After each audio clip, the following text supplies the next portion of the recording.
This train is for Edinburgh Waverley. The next stop is Livingston North. As you can hear, we're zipping along from Bathgate to Livingston at a Farrell lick, eager to see what this sizable Lothian new town has in store for us. We are now approaching Livingston North.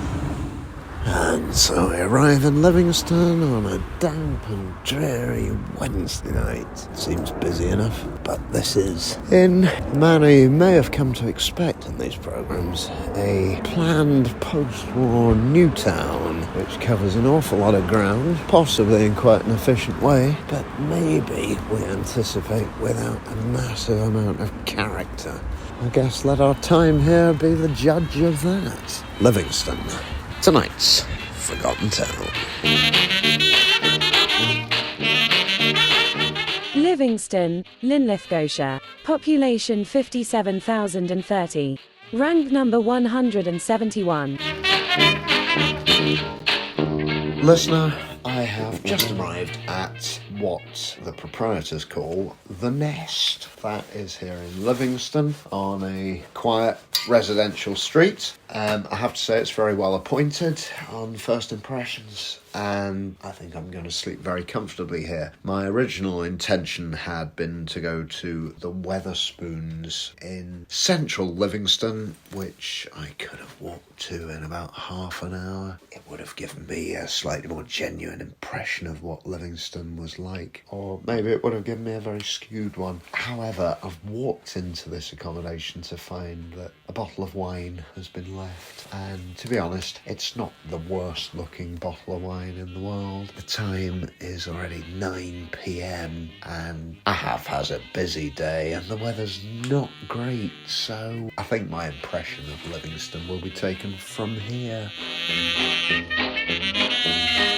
So, skipping back to what I laughingly and somewhat erroneously refer to as the studio, I can tell you that until the mid-20th century, the area now occupied by Livingston was largely open ground, punctuated by a few farms and individual houses, with the exceptions of Bell's Quarry Village, about 3 miles south of my lodgings, Livingston Village, close to where the modern town centre is today, and the small settlement of Livingston Station. Goodness knows where they got the name for that from, but as it happens, that was where I just got off the train, somewhat further north. In 1962, the whole area was earmarked for the creation of Livingston, designed from the off to be the county town of West Lothian, or Linlithgowshire as Patricia and I prefer. However, it is fair to say that the majority of this consists of purpose-built housing estates which, whilst adequately fulfilling their function of drawing in the displaced of Glasgow and, to a lesser extent, Edinburgh, are largely indistinguishable from one another. Eli Burn, where I am staying, seems to be an exception, as according to Pevsner, it was mostly developed after 1977. I'd hardly call it pretty, but neither is it phenomenally dull. The 1970s shopping centre with its postmodern 90s extension, along with the nearby early 21st century designer outlet, get a decent write-up from the buildings of Scotland, but, spoiler alert, one insufficiently compelling to drag me 1.5 miles in the wrong direction. And whilst the housing, for the most part, arrived too late to accommodate those engaged in the area's mining industries, at least some will have housed those employed in the town itself during the heyday of the Silicon Glen, as it was sometimes known, at least to my geography master. And whilst it isn't what it was, Mitsubishi still have a presence here, along with packaging giants DS Smith and a host of others whom I cannot be bothered to list.